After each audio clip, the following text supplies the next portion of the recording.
Goes, but he takes it up to the 40.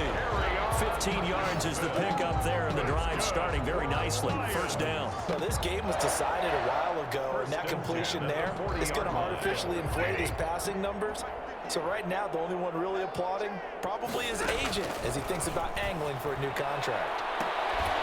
Throwing on first down, but this one winds up to be incomplete. Intended receiver there was Quintez Cephas. And that'll bring up second down. Jalen Johnson on the coverage.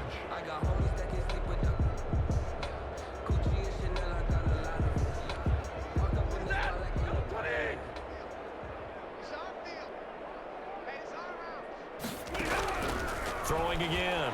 Stafford. Open man is Quintez Cephas. And he'll be out of bounds after getting this one across the 40. He'll get only 3 there, so it leaves him with a 3rd and 7 ahead. The Lions on 3rd down. They've converted a third of their opportunities, 3 for 9. This is 3rd and 7. Throwing again is Stafford. And he takes a shot on the release as this will be incomplete. Intended for Quintez Cephas. I'll tell you what, partner, after he ices down, he's going to need a nice long soak in a hot tub after this one. He's been under duress the entire game. Yeah, once again, hit as he throws. Fortunate that one wound up incomplete. Allen on to punt as he gets this one away. Oh boy, he fielded it right on the goal line. We'll call that a punt of 54 yards. Well struck. And the offense will come back out deep in their own territory. Let's go old school there. That's absolutely a great coffin corner punt. Someone's put some time in working on that, hasn't it? Seems like every year these guys get better and better. It's amazing how they can command that football through the air. Yeah, they used to actually practice with hula hoops where they place them and try and put them there. Now a lot of guys use barrels on the sidelines to try and put the football in. And able to get it across the 20 before they get to him. First down yardage on the first play of the drive, 14 yards. At carries like that, that's how they're going to continue to salt this thing away here, Charles, in the 4th quarter. Yeah, how about that? A new set of downs. Clock continues to move. No better way to close out a game than to tap those mastodons you have up front and say, guys, keep pounding them. Let's keep the ball, keep their offense on the sidelines, and let's close this one out. The big nose tackle, Danny Shelton there to swallow him up. The last run good for 2. Here's 2nd and 8.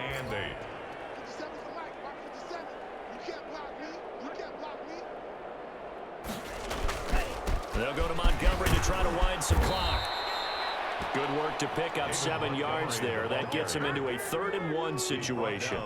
Well, partner, I know this type of running back. I mean, this size, this intensity usually gets better as the game goes on. I just tell you from experience, the first few quarters, oh, you're eager. You come running up there, I'm going to tackle this guy. By the 4th quarter, you're coming up and thinking about it. And D-line wearing down 4th quarter. Yeah, that's not a guy they want to see consistently. No doubt those are the types of carries they're looking for here, Charles. The lead in the 4th quarter. This is when coaches that have a reliable running game, they breathe a little easier on the sideline. Yeah, they love the idea that they can take the air out of the football at this point of the game. That means they're really counting on that offensive line, counting on the runners, taking care of the football. Because you're going to tell your quarterback, hey, no time to be a hero. We're not going to throw it here. Just eat up that clock. And if you have the ball, they can't score. On 2nd down now, it's Montgomery. And they're going to have this across midfield and inside the 45. Last play, they got stuffed at the line. Different story here, over 20 yards. A gain of 21 yards. First down, Bears. Just 2 minutes remaining here in the 4th quarter of what has been a one-sided affair. So the Bears with the football here as we welcome you back. Not totally home free yet, but it's looking good as they come up 1st and 10. They'll try and run some clock here as they keep it on the ground. David Montgomery. It's a pickup of 4, and it'll bring up 2nd down. Brandon, we just saw the benefits of being able to run the ball successfully. They pick up 4 yards on that carry. So now if you're a play caller, you can do just about anything you want. But on the defensive side of the ball, you're scrambling a little bit. Now you're behind trying to figure out, do I need to blitz him? Do I need to pressure him? How do I gain an advantage on this snap? And he works it past the 30, almost to the 25. 12 yards there and a first down. Well, that's a carry they have to be satisfied with, and throughout this game, they've been satisfied with what he's given them. Whenever they've needed a big run, a first down, he's the guy they've turned to. And it doesn't matter what the defense thinks. They feel like they've got the confidence to keep handing it to him and keep picking up good yardage. All runs on this drive so far. It's 1st and 10.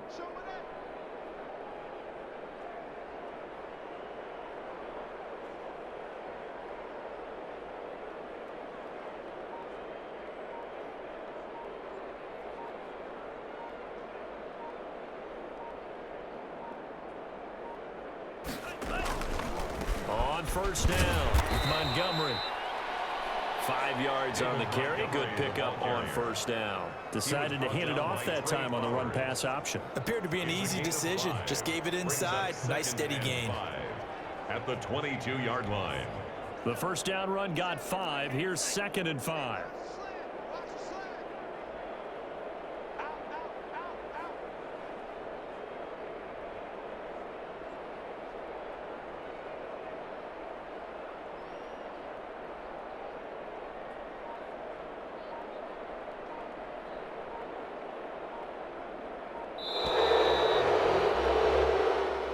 So this one in the win column for the Chicago Bears. And, you know, it wasn't a shutout. They did give up the points in the first quarter, but second, third, and fourth quarter, they held them scoreless. Brandon, if you throw a shutout for quarters 2, 3, and 4, you can win a lot of games in this league. And this felt a lot like, almost like if you say baseball, and the pitcher goes through the lineup the first time and the hitters get to see him, and then they come out after that and the bats start blazing, right?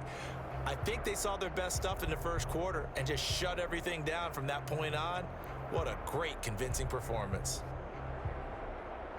So for Chicago, they get win number 10 on the year as they move to 10-1. And now they'll get the weekend off as they get a little extra time to prepare to face the Arizona Cardinals. Meanwhile, for the Lions, they've fallen out of things now as they sink to 3-8. And they'll be back home next week as they're set to take on the Cincinnati Bengals. And for Charles Davis and our entire crew, I'm Brandon.